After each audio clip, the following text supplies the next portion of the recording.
وَيُطْعِمُونَ الطَّعَامَ عَلَى حُبِّهِ مِسْكِينًا وَيَتِيمًا وَأَسِيرًا۔ فرمایا کہ وہ بندے جو اللہ کی محبت میں کھانا کھلاتے ہیں، جو اس کی محبت میں کھانا کھلاتے ہیں، کس کو کھلاتے ہیں؟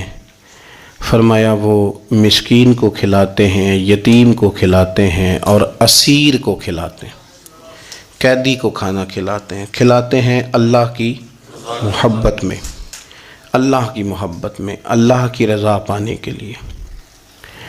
اللہ تبارک و تعالیٰ کی حکمت کے تقاضے ہوتے ہیں کہ بعض اوقات بعض بچے ابھی چھوٹے ہوتے ہیں اور ان کے والد کا انتقال ہو جاتا ہے، ایسے بچوں کو یتیم کہا جاتا ہے۔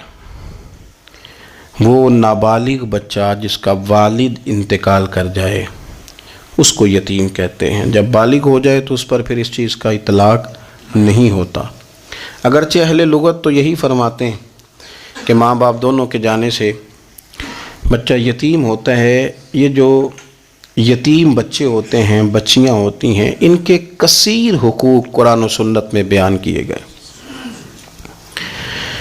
اللہ تبارک و تعالیٰ کے پیارے حبیب صلی اللہ تعالیٰ علیہ وسلم نے ایک خاص توجہ ہماری کرائی ان کے حقوق کے تعلق سے۔ والد کی موجودگی انسان کے لیے ایک بہت بڑا سہارا رکھتی ہے، اور بالخصوص اس موقع پر جب آدمی چھوٹا ہوتا ہے، بچے کمزور ہوتے ہیں، انہیں گھنی چھاؤں کی ضرورت ہوتی ہے، گھنی چھاؤں کی، جس میں وہ اپنا وقت صحیح طریقے سے گزار سکیں۔ ہمارے ہاں یہ ہوتا ہے کہ اگر کوئی کسی کا والد انتقال کر جاتا ہے تو وقتی طور پر تو بہت ساری اس کے لیے آسانیاں کی جاتی ہیں، بہت سارے لوگ ہوتے ہیں جو وقتی طور پر آ کے دست شفقت پھیرتے ہیں، وقتی طور پر سہارا دیتے ہیں، کسی وقت کو تھوڑی بہت مدد بھی کر جاتے ہیں، لیکن مستقل بنیادوں پر ان کا خیال نہیں رکھا جاتا۔ ان کو مستقل ضرورت ہوتی ہے نگرانی کی، مستقل ضرورت ہوتی ہے تربیت کی، مستقل ضرورت ہوتی ہے دھوپ چھاؤں سے بچانے کی۔ وقتی چونکہ جذبات ہوتے ہیں، بھائی چلا گیا اس کے بچوں کے ساتھ تھوڑا بہت، پھر آہستہ آہستہ لوگ کہانیاں بنانے لگتے ہیں کہ ان کا ابا اتنے پیسے بھی تو چھوڑ گیا نا، اتنی جائیداد بھی تو ان کے پاس ہے نا، اور اب یہ بڑے بھی تو ہو گئے ہیں نا، مہنگے اسکول میں پڑھنا ضروری تو نہیں ہے نا۔ تو پھر رویوں میں سختی آتی جاتی ہے۔ اب جو بچے زیادہ کمزور ہوں، فیملی میں بھی ایسا کوئی نہ ہو، تو ہمارے ہاں ان کے لیے یتیم خانے بنتے ہیں۔ بڑا بڑا اچھا لوگ کام کر رہے ہیں ہمارے ملک میں، اللہ تعالیٰ نے لوگوں کو بڑا نرم دل دیا ہے، لوگ بڑا خیال رکھتے ہیں، مدارس اسلامیہ بڑی ساری خدمت کرتے ہیں اس تعلق سے، بہت سارے لوگ ہیں جنہوں نے ویلفیئر ادارے قائم کیے ہیں۔ لیکن میں اپنی ایک چھوٹی سی رائے رکھتا ہوں، میں یہ کہتا ہوں کہ ہمارے ہاں بعض ادارے، سب نہیں، بعض ادارے اس طرح کرتے ہیں کہ جو ڈونر ہوتے ہیں، جنہوں نے فنڈ دینا ہوتا ہے، ان کو لا کے نہ تو دکھاتے ہیں، یہ جی اتنے سارے بچے ہیں جی ہمارے پاس، غریب مسکین لاچار۔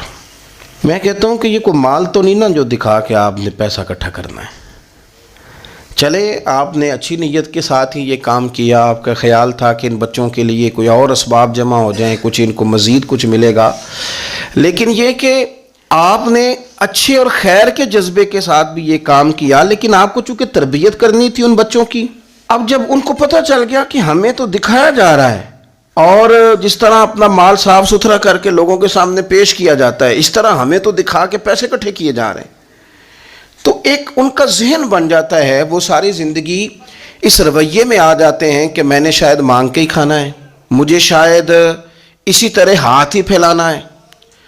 وہ لوگوں کے ہاتھوں کو دیکھنے کے آہستہ آہستہ عادی ہو جاتے ہیں۔ اگر کوئی ان کے اندر خاص صلاحیت ہوتی بھی ہے تو وہ صلاحیت ان کی دم توڑ جاتی ہے، وہ آگے بڑھنے کو تیار ہی نہیں ہوتے، سہارے تلاش کرتے رہتے ہیں۔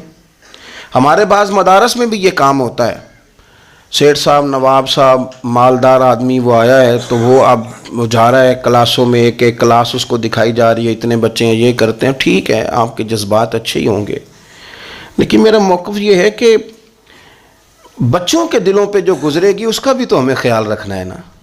اس پر بھی تو ہمیں توجہ کرنی ہے نا. تو اس لیے یہ کہ یہ ماحول نہیں بنائیں لوگوں کے ذہنوں میں ان کو مستقل کفالت. آپ قرآن و سنت کو آپ پڑھیں نا تو رسول کریم صلی اللہ علیہ وسلم نے فرمایا کہ انا وکافل الیتیم، فرمایا میں اور یتیم کی کفالت کرنے والا، وقتی طور پر 10,000 دے کے واپس جانے والا نہیں، کفالت کرنے والا، مستقل بنیادوں پر اس کا خیال رکھنے والا، اس کی پرورش کرنے والا، اس کے آگے بڑھنے میں اس کی مدد کرنے والا. فرمایا میں اور یتیم کی پرورش کرنے والا قیامت کے دن اس طرح ہوں گے جس طرح میری یہ 2 انگلیاں جڑی ہوئی ہیں. حضور فرماتے ہیں اس طرح قیامت کے دن میں اور یتیم کو پالنے والا ہوں گے. تو اچھے جذبوں کے ساتھ، خوبصورت رویوں کے ساتھ، اللہ کی رضا کو پیش نظر رکھتے ہوئے ان بچوں کو، اور یہ 1 2 4 لوگوں کی تعداد نہیں، یہ ڈھیر سارے بچے ہوتے ہیں، ڈھیر سارے.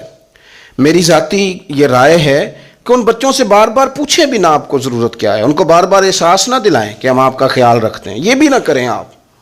آپ بائی دا وے بھی تو سارا کچھ کر سکتے ہیں، پیچھے رہ کے بھی تو کر سکتے ہیں.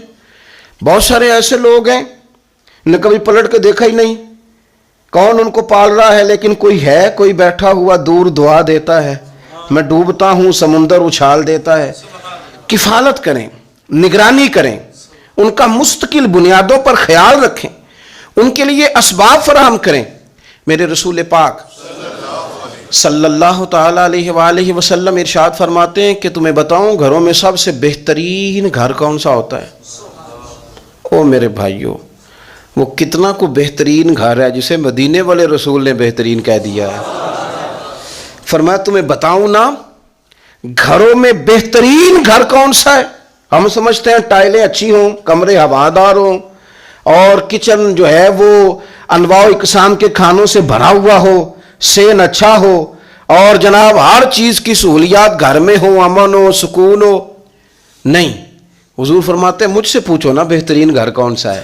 تو یا رسول اللہ بتائیے. سیاستہ میں حدیث ہے، کریم رسول فرمانے لگے گھروں میں بہترین گھر وہ ہے جس میں کوئی یتیم رہتا ہو اور اس کے ساتھ سلوک اچھا کیا جاتا ہو، اچھا سلوک کیا جاتا ہو. یتیم کو رکھا جائے، پھر اس کی پوری نگرانی کی جائے، اسے پورا پیار دیا جائے، اسے پوری محبت دی جائے، یتیم رہتا ہو اور اس کا خیال بھی رکھا جاتا ہو.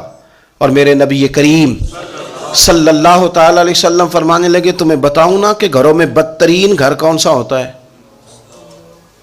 بدترین گھر کون سا ہے؟ حضور بتائیے.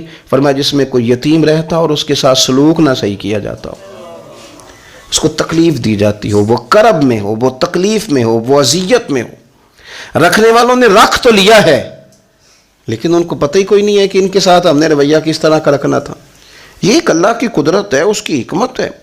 چلے جاتے ہیں بعض اوقات بڑے. میں نے جو شروع میں آیت پڑھی، اللہ فرماتے ہیں الم یجد کا یتیما فآویٰ. محبوب ہم نے آپ کو یتیم پایا، پھر اپنے جوار رحمت میں وسیع جگہ دی، پھر ہم نے آپ کو غنی کر دیا، پھر ہم نے آپ کو اپنے قرب کا رستہ عطا کیا. اللہ نے نبی کریم علیہ السلام کو در یتیم پیدا فرمایا.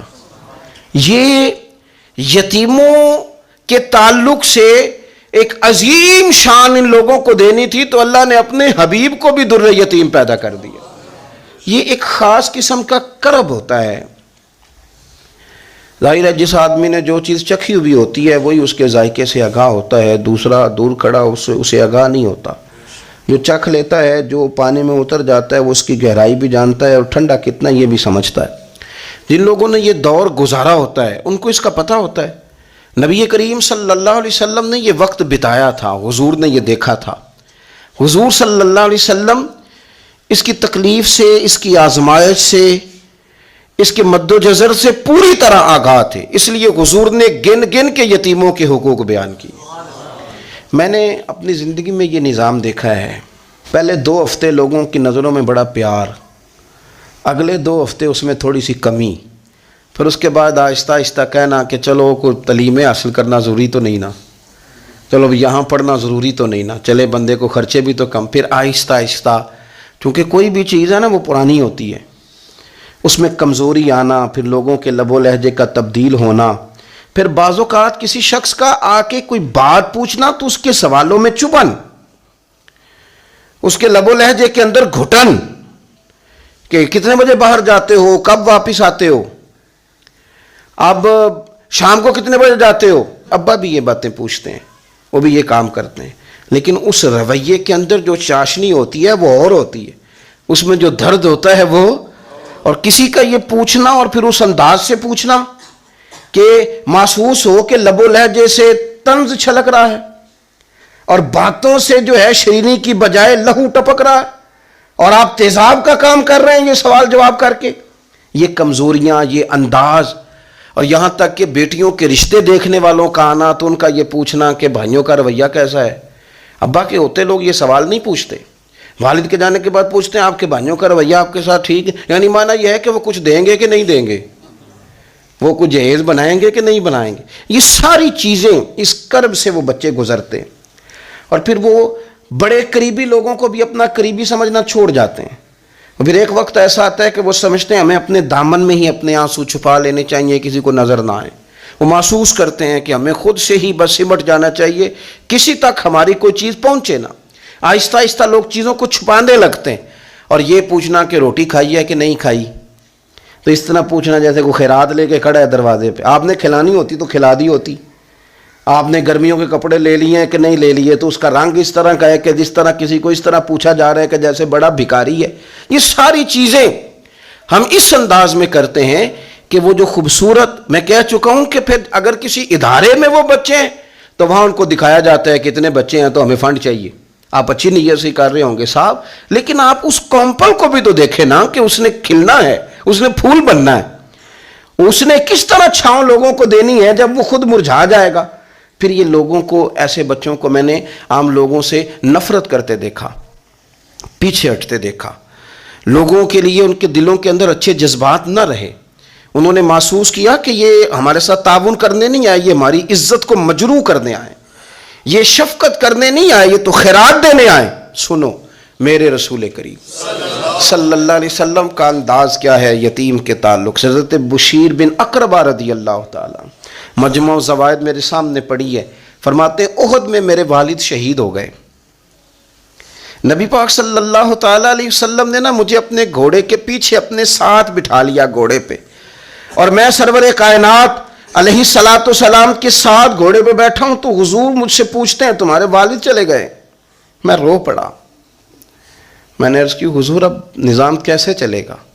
آپ یقین کریں چھاؤں کا پتہ تب بھی چلتا ہے کہ جب دھوپ آتی ہے اور اس کی قدر کا احساس ہوتا ہے، محسوس ہوتا ہے۔ جب کوئی گھر کا بڑا رخصت ہو جاتا ہے تو یوں لگتا ہے کہ ساری چھتیں کمروں کی بھی گر گئی ہیں، سین کی بھی گر گئی ہیں، اب یکدم دھوپ آئی ہے، پھر اس کا احساس محسوس ہوتا ہے۔ والد کے، دادا کے، بوڑھوں کے گھر میں ہوتے ہوئے تو بڑے سارے ویسے ہی مسئلے نہیں ہوتے، بہت سارے لوگ ویسے جھجکتے ہیں، سامنے ہی نہیں آتے۔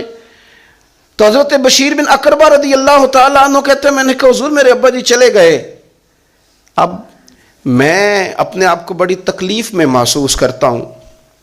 قربان جائیں، حضور نے یہ نہیں فرمایا میں تیرا خیال رکھوں گا، یہ نہیں فرمایا فکر نہ کرنا۔ ہمارے جملے کیا ہوتے ہیں؟ کوئی حکم ہوا تو بتانا، کوئی کام ہوا تو کہنا، کوئی ضرورت ہوئی تو فوراً فون کرنا، یہ نہیں فرمایا۔ قربان جائیں، کیا ادائیں ہیں، کیا رنگ ہے، کیا دینے کا انداز ہے، اور کس طرح برکھا برستی ہے رحمت للعالمین محبوب کی۔ حضور فرمانے لگے بشیر کیا تو پسند نہیں کرتا کہ عائشہ تیری ماں بن جائے اور محمد عربی تیرے باپ بن جائے؟ پسند کرتے ہو؟ حضرت بشیر بن اقربہ رضی اللہ تعالیٰ عنہ فرماتے ہیں کہ میں بیٹھا تو گھوڑے پہ تھا، پر مجھے یوں لگا کہ ساری ہی دنیا گویا میری جھولی میں آ گئی، سارا کچھ یہاں، اتنی بڑی بات حضور نے کر دی، اتنے بڑے جملے کہہ دیے۔ میں تو پسند نہیں کرتا، تجھے اچھا نہیں لگتا کہ عائشہ تیری ماں بن جائے اور محمد مصطفیٰ صلی اللہ علیہ وسلم تیرے والد بن جائے؟ تو پسند نہیں فرماتے، بس ختم ہو گئی بات۔ پھر تو ہم نے دھوپ دیکھی کبھی نہیں، پھر تو غربت گویا آئی کبھی نہیں، پھر تو ہم نے دیکھا ہی نہیں مد و جزر کیا ہوتا ہے۔ وہ تو دنیا کی بات کرتے ہیں نا، مجھے تو لگتا ہے کہ جن کے لیے یہ لفظ آ گئے نا ان کی تو قیامت کی بھی ساری مشکلیں حل ہو گئیں، کہ تو آخرت کے بھی سارے معاملات طے ہو گئے۔ میرے نبی کریم صلی اللہ تعالی علیہ وسلم ایک ہماری خاص توجہ، اور یہ ہمارا اپنا نفع ہے. ایک بچہ آ گیا، یتیم بچہ، اس نے آ کے عرض کی حضور 3 گھر میں افراد ہیں، میں، میری بہن اور میری بیوہ ماں. والد حضور چلے گئے اور آج نہ 3 دن ہو گئے روٹی کوئی نہیں کھائی. میں اس منظر کو بھی جانتا ہوں کہ جب یتیم گھر میں اکٹھے بیٹھے ہوتے ہیں اور پتہ ہوتا ہے ان کو کہ ہماری اماں کے پاس آج پیسے کوئی نہیں اور گھر میں روٹی بھی کوئی نہیں، تو پھر ان کو بھوک ہی نہیں لگتی. ہاں نہیں لگتی. اماں پوچھتی ہے پتر روٹی کھانی ہے؟ نہیں میں تو سویرے جو کھایا تھا وہ ہضم ہی نہیں ہوا. اماں جی شاہی کوئی نہیں. یہ پردے اس طرح کر کے بچائے جاتے ہیں. ایک دوسرے کو تسلیاں دینا، ایک دوسرے سے پیار کا بڑھ جانا، ایک دوسرے کے لیے جذبات اور طرح کے بن جانا، حکمت الہی کے تقاضے ہوتے ہیں. یا رسول اللہ صلی اللہ تعالی علیہ وسلم، بیوہ ماں ہے، یتیم بہن ہے، 3 دن سے کھایا کچھ نہیں. قربان جائیں وہ گھر جہاں سے کائنات کھاتی ہے ساری. حضور نے فرمایا بلال جا کے ساری ازواج مطہرات سے پوچھ گھر میں کیا ہے. حضرت بلال کہتے ہیں میں سارے گھاری پوچھ آیا، ٹٹول آیا، ٹوٹل 21 کھجوریں نکلی. یہ 2 جہاں کے شاہ ہیں اور پاس کچھ رکھتے نہیں، 2 جہاں کی نعمتیں ہیں، ان کے خالی ہاتھ میں حضور کے سارے گھر کو میں ڈھونڈ 21 کھجوریں نکلی تو لا کے میں نے پیش کر دی. تو حضور نے ڈائریکٹ اس کو نہیں دی، نبی پاک نے اپنے ہاتھ پہ رکھ لی. اور کہتے ہیں پھر حضور نے نا اپنا منہ مبارک قریب کیا کھجوروں کے. صحابہ خود فرماتے ہیں کہ یہ جو حضور نے منہ مبارک قریب کیا ہے نا تو نبی پاک برکت کی دعا کر رہے تھے. 21 کھجوروں پہ برکت کی دعا ہوئی. حضور نے اس بچے کو بلایا، تھپکی دی، فرمایا لے جا 7 تیری بہن کی. انہیں معمولی نہ سمجھنا ہو. تو حضرت بلال کہتے ہیں حضور 3 بھی دے دینا کبھی تو 30 سال ختم ہی نہیں ہوتی. 30 سال گزر جاتے ہیں، نکالتے رہو، کھاتے رہو، ختم ہی نہیں ہوتی. حضور نے فرمایا 7 تیری بہن کی، 7 تیری والدہ کی، اور 7 حضور نے اور بھی تلقین فرمائی. فرمایا ایک سویرے کھایا کرنا، ایک شام کو کھایا کرنا. یہ لے جا. حضرت سیدنا بلال حبشی کہتے ہیں رضی اللہ تعالیٰ عنہ کہ بچہ لے کے جب باہر نکلا تو حضرت سیدنا معاذ ابن جبل دوڑ کے گئے اور جا کے بچے کے سر پہ شفقت سے ہاتھ پھیرا. کہا فکر نہ کرنا، رب کریم تجھے بہترین سرپرست عطا کرے گا، پتر پریشان نہ ہونا، اللہ تیری مدد کرے گا. صرف حوصلہ دیا، سر پہ دست شفقت پھیرا. بچہ چلا گیا تو حضور نے فرمایا معاذ ادھر آؤ نا ذرا. یا رسول اللہ حکم ہو. فرمایا کس چیز نے تمہیں اٹھایا بچے کے سر پہ ہاتھ رکھنے کے لیے؟ کس نے تمہیں کہا؟ کس چیز نے تمہیں اٹھایا جو تم بچے تک پہنچ گئے؟ عرض کی یا رسول اللہ وہ جو میرے دل میں اللہ نے یتیم کے لیے رحمت رکھی ہے نا اس نے مجھے اٹھایا تھا، اور میں نے جا کے اس کے سر پہ دست شفقت پھیرا. تو حضور فرمانے لگے سن پھر، جو کسی یتیم کے سر پہ خالی ہاتھ بھی پھیر دے، جتنے بال اس کے ہاتھ کے نیچے آئیں گے نا رب اتنی خطائیں معاف کرے گا، اتنی نیکیاں دے گا، اتنے درجے اس کے بلند کر دے گا. خالی دست شفقت ہی پھیر دے. دینا دلانا تو بعد کی بات ہے، اس کا خیال رکھنا تو. یہ جو ہمارے مدارس ہیں نا ان میں اکثر بچے غریب ہوتے ہیں، لیکن کچھ بچے تگڑے گھروں کے بھی ہوتے ہیں، مالدار گھروں کے بھی ہوتے ہیں. اس میں اگر کوئی ایسا بچہ آ بھی جاتا ہے نا جو یتیم ہے، کمزور ہے، تو وہ اپنے آپ کو محسوس نہیں کرتا کمزور، کیونکہ وہ یہ نہیں سمجھتا کہ میں یتیم خانے میں آیا ہوں. اس کے ذہن میں مائنڈ سیٹ یہ ہوتا ہے کہ میں مدرسے میں آیا ہوں اور میں پڑھنے کے لیے آیا ہوں.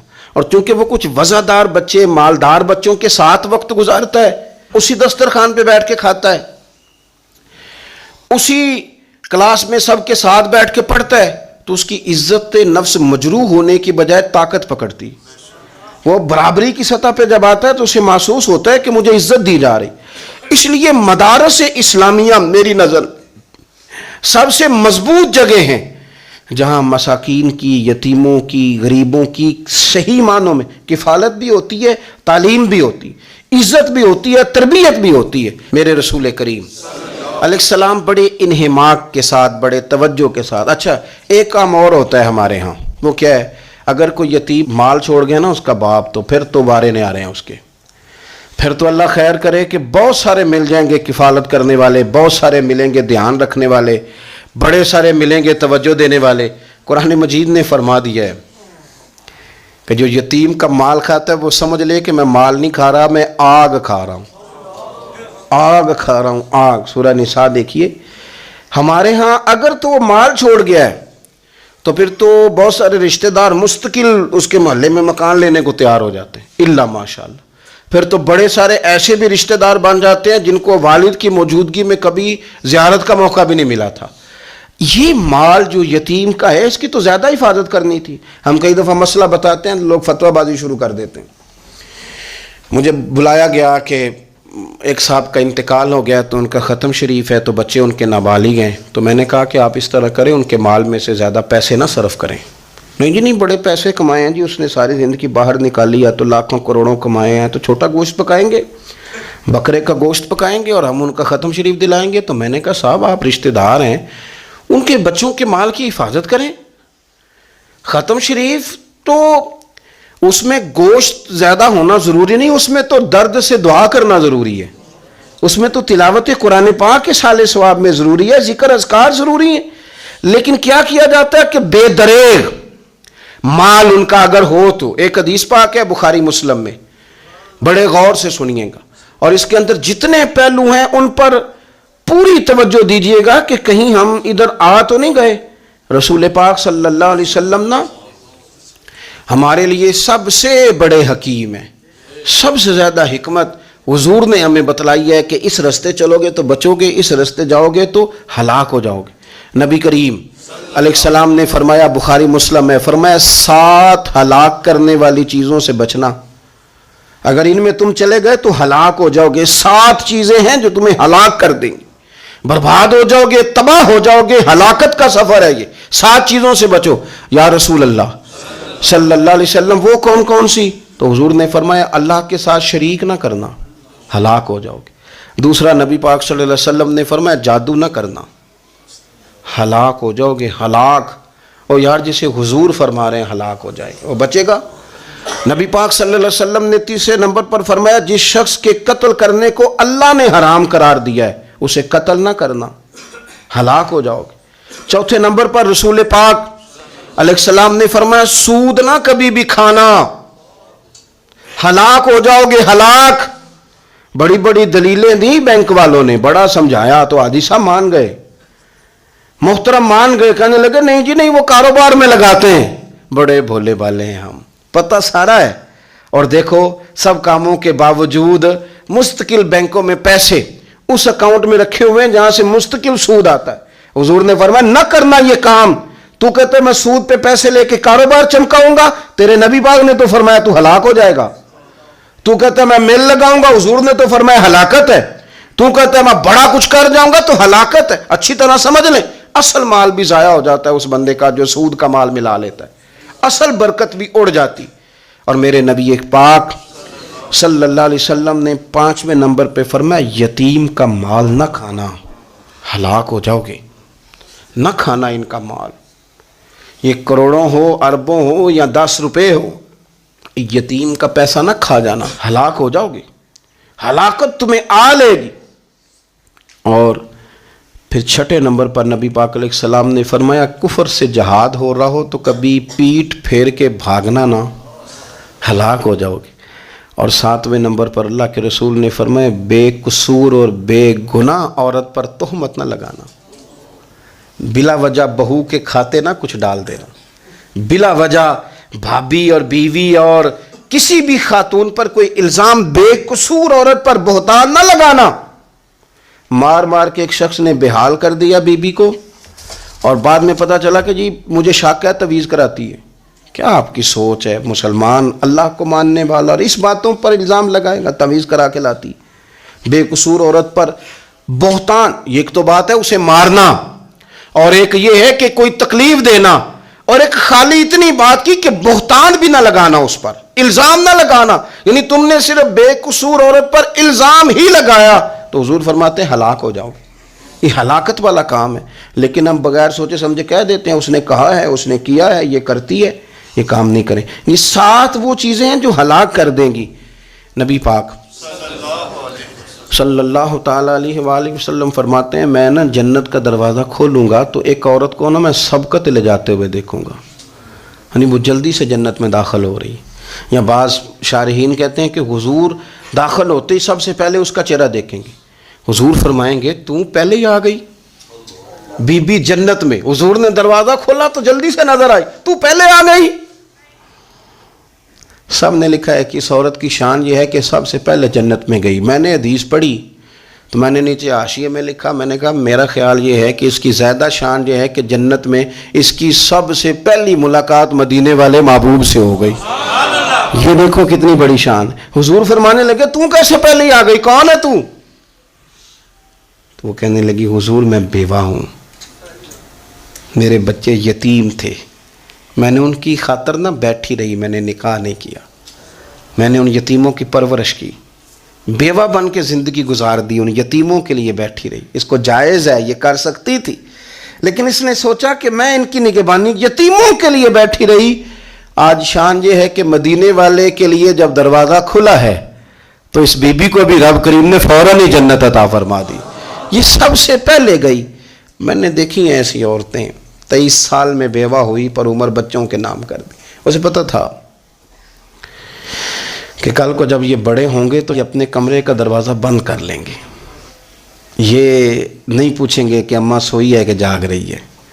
ان کا آنا جانا الگ سے ہو جائے گا, ان کے تعلقات اپنے ہو جائیں گے, پر یہ بیٹھی رہی, یہ بیٹھی رہی. اس نے بچوں کو وقت دیا تو بچے تو کیا اس کو صلہ دیتے تھے, رب نے یہ صلہ دیا ہے کہ سب سے پہلے اسے جنت میں داخلہ عطا فرمایا. ابو داؤد شریف میں مسند امام احمد بن حنبل میں حدیث ہے, نبی پاک صلی اللہ علیہ وسلم کے چچا زاد تھے حضرت جعفر طیار, مولا علی شیر خدا کے بھائی تھے, جنگ موتا میں شہید ہو گئے.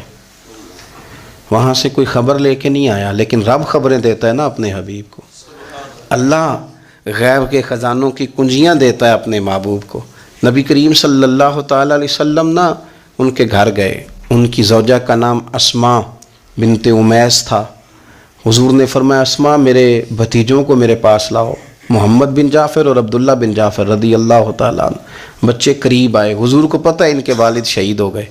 نبی پاک نے اپنی ناک مبارک ان کے رخساروں پہ رکھے, پھر حضور نے ان کا ماتھا چوما, پھر نبی پاک صلی اللہ علیہ وسلم نے سینے سے لگایا, فرمایا حجام کو بلاؤ نا ذرا, ان کے بال تراشے, کتنی بڑے ہو گئے, حجامت ہونے والی. حضور پیار کر رہے تھے, آنکھوں میں آنسو تھے, تو جناب اسماء قریب آئیں, کہنے لگے حضور میرے شوہر کی کوئی خبر آ گئی ہے. تو نبی پاک صلی اللہ تعالیٰ علیہ وسلم نے گردن مبارک اٹھائی تو آنکھوں میں آنسو تھے. فرمایا رب نے میرے بھائی کو شہادت کا درجہ عطا کیا ہے. فرمایا کوئی آہ و بقا نہ کرنا میرے بھائی پر, اللہ نے اسے شہادت کا درجہ دیا ہے. حضرت جعفر طیار کے گھر والوں کے لیے حضور نے صحابہ کو حکم دیا کہ یہ غم میں ہیں, ان کے لیے کھانے پکا کے لاؤ. پھر نبی پاک ان بچوں سے پیار کرنے لگے, فرمانے لگے یہ جو ہے نا محمد بن جعفر یہ اپنے دادا جناب ابو طالب سے ملتا جلتا ہے, اور یہ جو عبداللہ بن جعفر ہے یہ تو سارا میرے ساتھ ملتا جلتا ہے. نبی پاک صلی اللہ علیہ وسلم پیار کرتے, باتیں کرتے. حضرت اسماء رونے لگیں. یہ ابو داؤد شریف میں مسند امام احمد بن حنبل میں چمکتے جملے. عرض کرنے لگی حضور میرے بچوں کا کیا بنے گا, کون کفالت کرے گا؟ قربان جائیں رسول پاک صلی اللہ علیہ وسلم کے کیا جملے, یتیموں کے لیے حضور کا نوازنے کا کیا انداز ہے. فرمایا اسماء تو فکر نہ کر, انا ولیہم فی الدنیا والآخرہ. فرمایا میں دنیا میں بھی ان کا وارث بنوں گا, قیامت کے دن بھی ان کا وارث بنوں گا. تو صرف دنیا کی بات کرتی ہے کہ نظام معیشت کا کیسے چلے گا, اور میرا وعدہ یہ ہے کہ دنیا میں بھی ان کی سرپرستی کروں گا, آخرت میں بھی سرپرستی کروں گا, آخرت میں بھی میں ان کا خیال رکھوں گا. آپ غور تو فرمائیں, توجہ تو کریں کہ اس قدر زیادہ حضور کا انہماک اس طبقے کے ساتھ ہمیں اپنے دائیں بائیں عزیزوں میں, رشتہ داروں میں, دوستوں میں, علاقہ میں